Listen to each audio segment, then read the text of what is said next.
नमस्कार। आज हम मौजूद हैं अपने खास कार्यक्रम चर्चा में प्रादेशिक कोऑपरेटिव डेयरी फेडरेशन के एमडी कुणाल सिल्कू जी के साथ। आज हम जानेंगे कि डेयरी फेडरेशन का हमारे लोगों में, हमारे किसानों में और हम जो भी जनता इससे जुड़ना चाहते हैं उससे कैसे जुड़ें, क्या उसके तरीके हैं और कैसे हम इसको लेके आगे बढ़ें। कुणाल जी, आपका हमारे कशिश न्यूज में बहुत बहुत स्वागत है। धन्यवाद, थैंक यू। सबसे पहले तो कुणाल जी, हम ये जानना चाहेंगे कि ये जो अपना फेडरेशन है ये असलियत में बहुत लोग नहीं जानते अभी कुछ ठीक से। तो सबसे पहले तो हमारे दर्शक ये जाने कि ये उत्तर प्रदेश जो कोऑपरेटिव फेडरेशन है, ये डेयरी फेडरेशन, ये कब इसका गठन हुआ और किस उद्देश्य से हुआ था।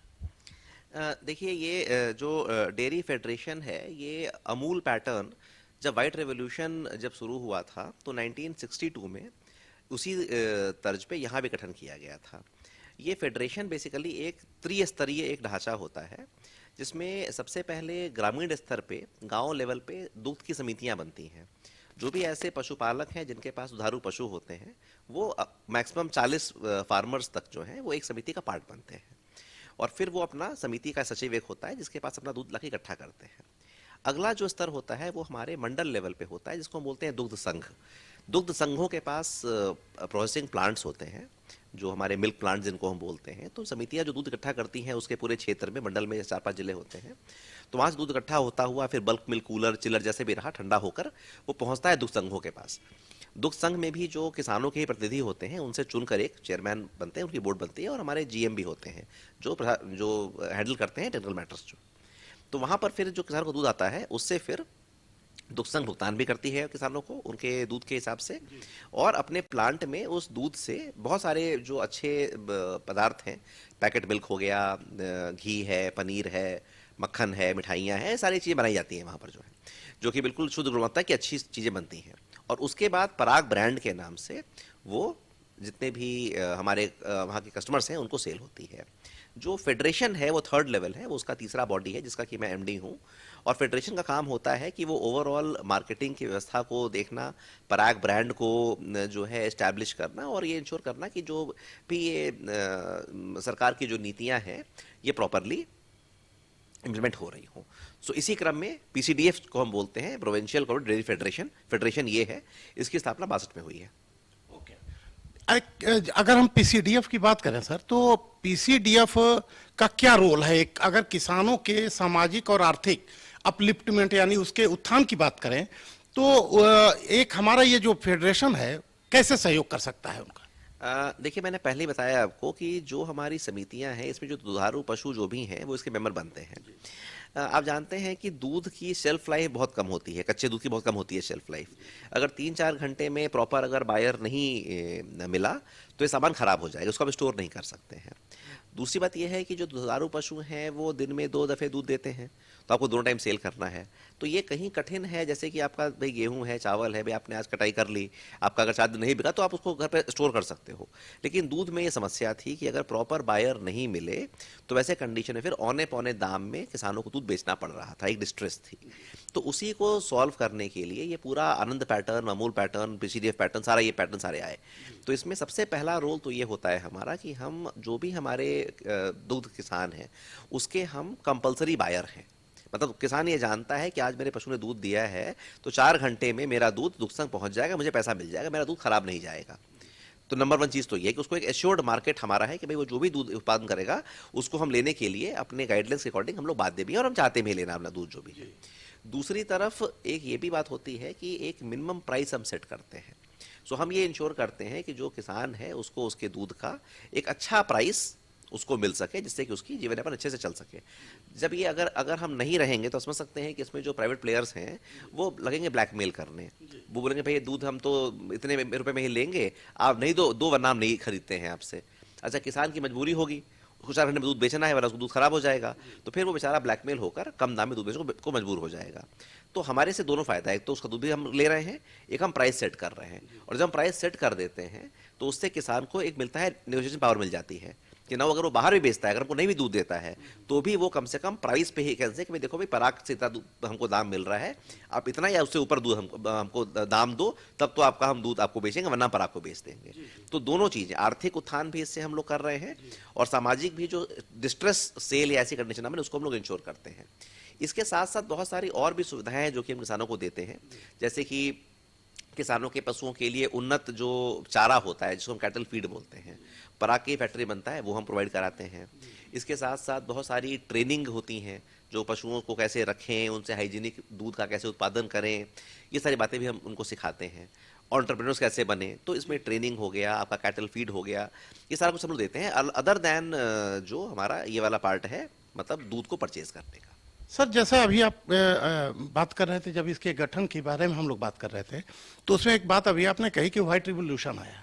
तो व्हाइट रिवोल्यूशन का मतलब ये हुआ कि दूध के क्षेत्र में एक क्रांति आई, कि हमारे भारतवर्ष में दूध की क्षेत्र में एक बढ़त हुई और एक क्रांति आई। उसमें अगर देखा जाए तो उत्तर प्रदेश आज की तारीख में एक अग्रणी भूमिका निभा रहा है। उस व्हाइट रिवोल्यूशन को उत्तर प्रदेश अगर देखा जाए तो पहले पायदान पे लगभग है। अब पहले पायदान पे रहते हुए भी आपको क्या लगता है कि उस तरह के उद्योग, डेयरी उद्योग जो होने चाहिए उत्तर प्रदेश में, उस तरह हो पाए?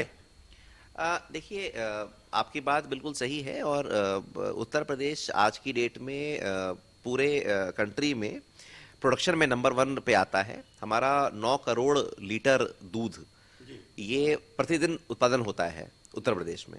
लेकिन उसका एक दूसरा एस्पेक्ट भी है, दूसरा एस्पेक्ट ये भी है कि चूंकि यूपी इतना बड़ा राज्य है, तो यहाँ पर उस हिसाब से कैटल की पॉपुलेशन में ज़्यादा है, तो हम टोटल दूध में हम लोग आगे हैं। अगर हम बात करेंगे कि हमारी कैटल की प्रोडक्टिविटी कितनी है, एक पशु कितना दूध देता है, तो उसमें बहुत अच्छा अभी भी हमारे नहीं हो पा रहे हैं। उसका रीज़न ये है कि उत्तर प्रदेश में अभी भी थोड़ी हमारी जो पर कैपिटा इनकम है वो लो है, और इसका दूसरा फिगर एक ये है कि जो हमारा दूध 9 करोड़ पैदा हो रहा है, 4.5 करोड़ लीटर दूध जो है वो लोकल कंज्यूम हो जा रहा है। तो एक जो मतलब जो इनके घर में पशु होते हैं, आधा दूध तो वो सेल्फ कंज्यूम करते हैं, केवल आधा दूध ही मार्केट में एज सरप्लस इंटर करता है। मतलब कहने का मतलब यह है कि जैसे पॉपुलेशन है उत्तर प्रदेश का, तो कंज्यूमर ज्यादा हैं, और जो दूध कंज्यूम होने की वजह से जो आधा ही बचता है, उस वजह से क्या उद्योग में कोई बाधा आ रही? मैं बता रहा हूं आपको। तो देखिए, इसमें क्या है कि एक तो पहली बात की जो हम बात करते हैं per capita availability of milk, कि हर इंसान को कितना दूध अवेलेबल हो रहा है, तो इसमें जो हमारा ग्लोबल, जो हमारा नेशनल एवरेज है वो 417 ml है, मतलब ऑलमोस्ट आधा लीटर दूध जो है 400 ml दूध की ग्लोबल एवरेज है। हम हैं 387 पे। तो इसका कहने का मतलब ये है कि पर कैपिटा में अभी प्रोडक्शन बढ़ाने की भी आवश्यकता हम लोग को, इवन दो हम लोग प्रोडक्शन में नंबर 1 है कंट्री में, लेकिन अगर हम पर कैपिटा की बात करें तो हम नेशनल एवरेज से हम लोग पीछे हैं। सो इसीलिए अभी भी यहाँ पर स्कोप है कि भाई दूध और बढ़ सकता है यहाँ पे, नंबर 1 चीज़। नंबर 2 बात यह है कि जो मैंने बताया आपको कि 4.5 करोड़ लीटर दूध हमारा अभी जाता है सरप्लस पे, जो कि ग्रोअर नहीं कंज्यूम करते हैं, बाकी अन्य लोग कंज्यूम करते हैं। जैसे हम आप कंज्यूम करते हैं, तो हम लोग तो दूध को गाय नहीं रखे हुए हैं ना, बट हम लोग दूध पीते हैं, तो हम वो बाकी जो बचा आधा से हम लोग उसका हम लोग कंजम्पशन करते हैं। इसमें लेकिन मात्र 45 लाख लीटर दूध ही आज की डेट में प्रोसेस हो रहा है। सो यू कैन इमेजिन कि जो हमारा 10% जो हमारा सरप्लस मिल्क है, उसका मात्र 10% ही दूध हम आज के डेट में प्रोसेस कर पा रहे हैं। 90% जो दूध है वो जो ओपन दूधिया, जैसे कि हमारे रेस्टोरेंट्स हैं उन्होंने ओपन दूधिया से ले लिया, या बहुत से कस्टमर्स हैं वो सीधे मतलब किसान से परचेज कर लिए, ये ऐसा ओपन दूध ले रहे हैं। उसके 2 रीज़न हैं। एक रीज़न तो ये है कि हमारा थोड़ा सा फ्यूडल स्टेट है, और यहाँ पे लोगों को दूधियाओं पे ज़्यादा भरोसा है। लोग आज भी वो अपने गाय सामने बधवा के और सीधे सीधे दूध दुबा के जो है वो लेना पसंद करते हैं। तो और प्लस जो आसपास के जो मिठाई दुकानें होती हैं उन पर ज़्यादा भरोसा होता है, तो लोग उसका लेते हैं। पैकेट मिल्क लोग लेते हैं, पता नहीं पैकेट मिल्क में किसका दूध है कैसा है, नहीं, एक मतलब भ्रांति भी एक है जो। हाँ सर, बस यहाँ थोड़ा सा रोकना चाहूंगा, क्योंकि कई जगह मैं भी सुना हूँ कि वो मानते हैं कि जो गाय के थन से दूध निकल रहा है वही दूध है। जैसे अगर हम पराग की बात करें, अमूल की, इस तरह के जो भी प्रोडक्ट हैं, अगर उनकी हम बात करें, तो वो ये कहते हैं कि this is not the milk, मतलब ये मिल्क नहीं है, this is the product of milk. इसके बारे में जरा एक भ्रांति जो है उसको देखिए, ये ऐसा है कि दूध का प्रोडक्शन हम तो करते नहीं हैं। दूध में क्या होता है कि हर गाय जब दूध देती है तो एक सर्टेन उसमें फैट होता है और एक उसमें सॉल्ट पार्टिकल्स होती हैं। तो हम लोग ये मान के चलते हैं कि अगर हम बात करें फुल क्रीम मिल्क का, तो उसमें 6% फैट होना चाहिए। अब जो कोई इंडिविजुअल गाय अगर दूध देगी तो 6 तो देगी नहीं भाई, या तो 6.5 देगी, 7 देगी, या 4-5 देगी, तो वो वैरी करता है गाय टू गाय जो है। तो हमारे प्लांट में जब दूध आता है तो हम लोग तो केवल ये इंश्योर करते हैं कि जो हम अपना पैकेट मिल्क बनाएं, तो पैकेट मिल्क में कस्टमर को उसके जो हम बता रहे हैं, अगर हम फुल क्रीम बोल रहे हैं तो 6% फैट हो, अगर हम टोन्ड बोल रहे हैं तो 3% फैट हो, तो ये हम उसको हम एडजस्ट करते हैं उस चीज़ को, ताकि भाई एक बहुत बड़े कंज्यूमर हैं जो कि हाई फैट का दूध नहीं पी सकते हैं, जिनकी मतलब जिनको मोटापा है या और कोई कारण है, बट उनको बाकी चीज़ें चाहिए, तो उनके लिए फिर प्रोसेस्ड मिल्क ही रहेगा। अगर वो सीधा दूध कंज्यूम करेंगे तो उनको हो सकता है कि वो दूध हानि करे। तो ये केवल एक भ्रांति है कि ये असली दूध नहीं है, ये दूध जो है ये प्रॉपर वही दूध है।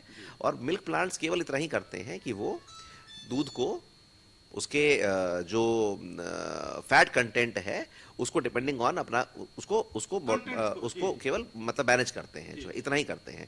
दूध में कोई वो एडिशन सब्ट्रैक्शन नहीं करते हैं। तो इसीलिए जो पैकेट का मिल्क है वो इक्वली, जैसे आप गाय का ऐसे पीते हैं, अगर आप काऊ मिल्क पैकेट का ले रहे हैं तो वो भी उतना ही शुद्ध काऊ मिल्क है, ओनली डिफरेंस बीइंग कि उसका फैट एडजस्ट किया हुआ है। इन्वेस्टर समिट हो रहा है और तमाम इन्वेस्टर्स अपने यूपी की ओर आ रहे हैं, तमाम विभाग अपने अपने इन्वेस्टर ला रहे हैं।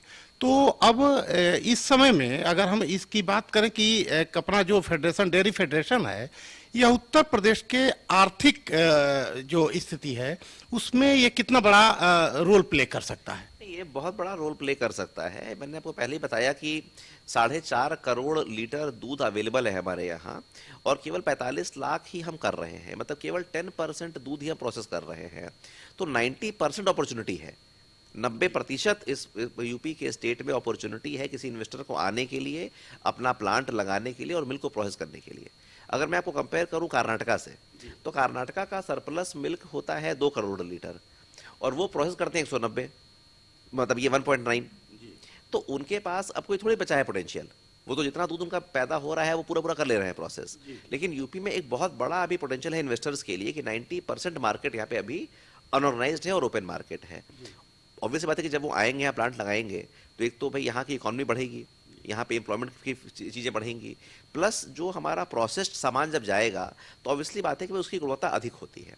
आप सुनते होंगे कि जब ये कोई त्यौहार वगैरह आते हैं तो ये नकली दूध, सिंथेटिक दूध, नकली खोआ, ये सारी बहुत सारी बातें आती हैं। तो ये सारी बातें होती हैं खुले दूध खुले खोआ में। अगर आप किसी फैक्ट्री मेड अगर आप खोआ लेते हैं या पराग ब्रांड का या किसी ब्रांड का अमूल है, मतलब आप उसका खोआ ले रहे हैं उसको, तो आप उसमें गुणवत्ता की एक सर्टेनिटी होती है। तो स्लोली जो है गुणवत्ता भी बेटर होती जाएगी। दूसरी बात जो मैं पहले बोलना चाह रहा था कि थोड़ा यहाँ पर कैपिटा इनकम भी लो है, तो थोड़ा सा किसानों को ना कम दाम में दूध वगैरह और ऐसे मिल जाते हैं ओपन के।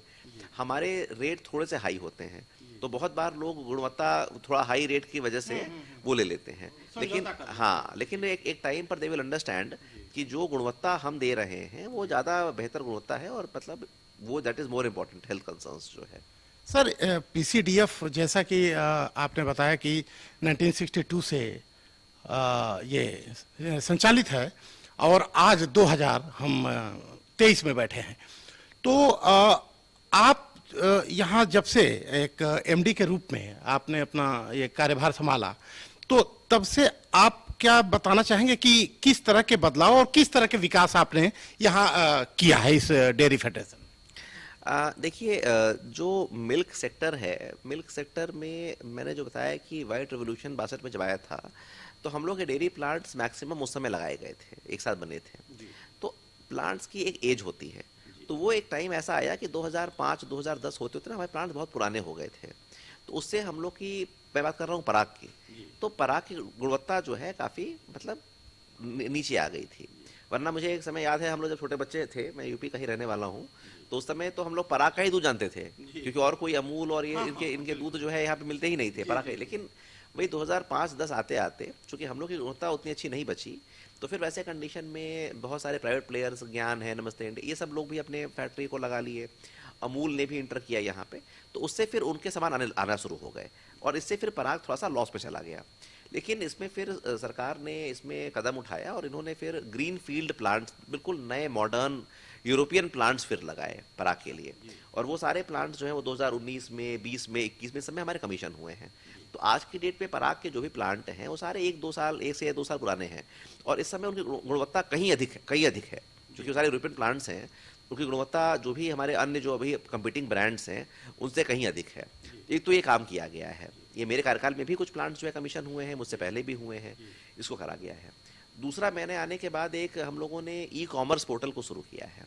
आप जान ही रहे हैं अब भाई, अब ई कॉमर्स का ज़माना है, तो लेकिन एक दूध एक ऐसा सेक्टर है जिसकी ऑनलाइन डिलीवरी नहीं होती है अभी, और जो ये जोमेटो स्विगी जो भी ऐसे जो प्राइवेट कंपनियां हैं, ये डिलीवरी करने का बहुत चार्ज लेती हैं आपसे अलग से, कि एक तो आपका हो गया सामान का कॉस्ट, ऊपर से वो और चार्ज लेती हैं। तो हमने पराग डेयरी के नाम से पोर्टल शुरू किया है। उस पराग डेयरी पोर्टल पे आप पराग के किसी भी सामान को, दूध, दही, मट्ठा, मिठाइयाँ आप मंगा सकते हैं, वो आपके घर पे अवेलेबल हो जाएगा at the same cost.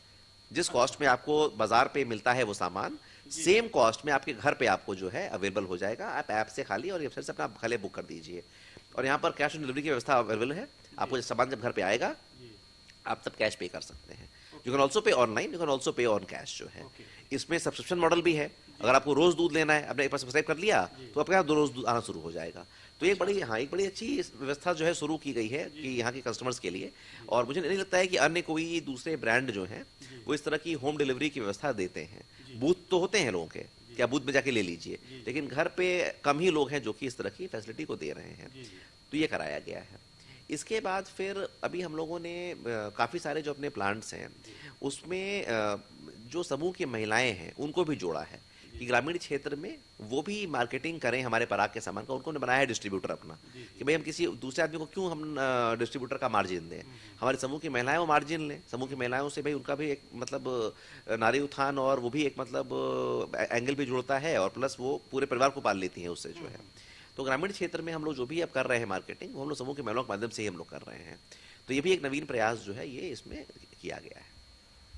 Sir, अगर हम बात करें जैसे कि ग्लोबल इन्वेस्टर है, या जो अभी इन्वेस्टमेंट की दौर एक चल रहा है, तो अभी अपने डेयरी जो उद्योग है इसमें भी क्या कुछ इन्वेस्टर अट्रैक्ट हो रहे हैं अपनी तरफ? क्या इस क्षेत्र में भी इन्वेस्टर आना चाह रहे हैं, और अगर आ रहे हैं तो उनके लिए या जो भी आना चाहते हैं उसके लिए क्या सहूलतें अपना फेडरेशन देगा? नहीं, बिल्कुल इन्वेस्टर्स जो हैं वो बिल्कुल आ रहे हैं।